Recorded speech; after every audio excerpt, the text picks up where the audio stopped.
everyone, I'm Shruti and I'm from Singapore, and today I am making a very spicy and a yummy fish curry. Yes, we are going to swerve from all the desserts that we have made last month and we're going to make a yummy Mangalorean style Konkani fish curry. So now let's start making the masala for the fish paste. This is very easy and there is not much of cooking involved in this. We don't have to cook the curry first, we don't have to fry the fish or anything. This is as simple as it can get. So I am going to soak the baby chilies in hot water so that it helps us to grind it more easily. So I'm going to pour in boiling hot water in this and let it soak for about 5 to 10 minutes. Now it's been 10 minutes since my chilies have been soaked, and now you can see that they're nice and soaked. So now I'm going to remove all these chilies and add it to the mixer grinder. And I'm not going to throw the water that I soaked the chilies in because that's going to help me grind and that's got a lot of flavor in. So after the chilies, I will add about a quarter cup of grated coconut. The coconut is just to bind the curry because this is not a very coconutty based curry. It's more spicy and more sour. So the sour component, the spicy is already gone in. The sour component here is tamarind. I add a little tamarind to the paste, and I will also add a few petals of kokum to the curry. And I'm also adding now a few cloves of garlic and the coriander seeds.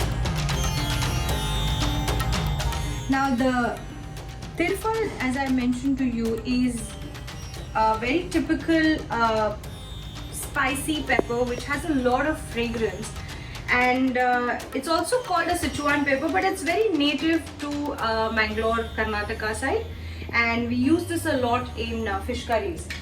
And one more thing is, if you do not have bangda or you do not like fish or bangda, you can substitute the fish with potatoes, or you can substitute the fish with a vegetable named as turai. We all know, the ridged gourd.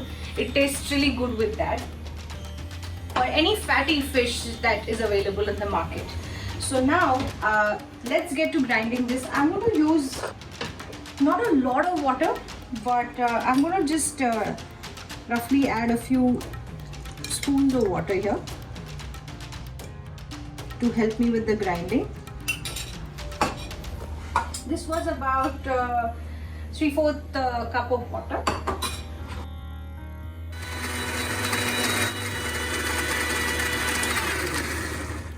Now I will add a few of the tirfals that I mentioned before. I'm going to add just a few of them. Make sure that the peppercorn inside has been removed. So I'm just going to put about 3 and use the rest for garnish later. And I'm just going to pulse it once.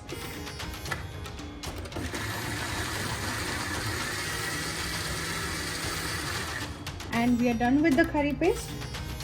So this is the curry paste, and I want to show you how fine this is.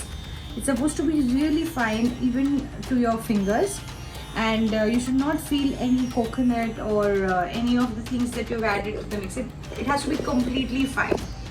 So I have almost used up all of the water that I had soaked my chilies in. So now let's get to assembling this whole thing. So I haven't switched on the flame yet. I'm going to first empty this whole masala paste in my earthen pot. You can use any pan that you have, and make sure anything is not wasted. I'm going to obviously thin this curry out by adding a little water. So I have filled up my mixie to almost 3/4 of its quantity, and I'm going to give it a good shake so that all the masala gets mixed into this. I don't want anything to go waste here, and I'm going to slowly pour this into this fish curry. So now I have thinned this out with the water. I'm just going to give it a good stir, and I'm going to see if it needs more water. I'll add a bit of water. So I have literally taken the whole mixie full of water or what I use to grind the masala in. So now what I'm going to do is I'm going to add all the bhangra pieces in the curry. I'm going to add the remaining tilfar to this. Don't worry if you don't have this. You can still make this fish curry, and my few petals of coca. Lastly, I'm going to season this with salt, about a teaspoon and a half. And I'm just going to lightly give it a mix without disturbing the fish too much. And now I'm going to switch on the flame. Keep it on medium high and do not cover this. Give it a taste for seasoning before you add the fish.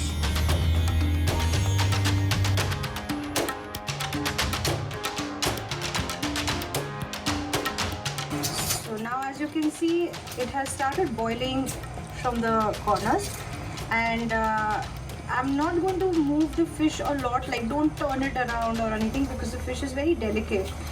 All you have to do is just move the fish a bit so that there is no chance of burning the curry on the base.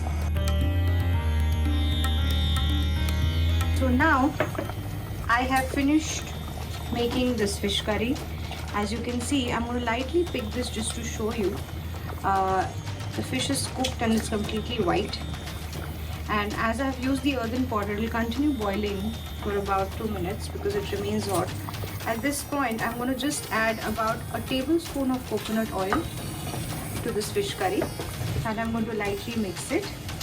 And now let's plate this. Be very delicate with this fish because it's really cooked well, and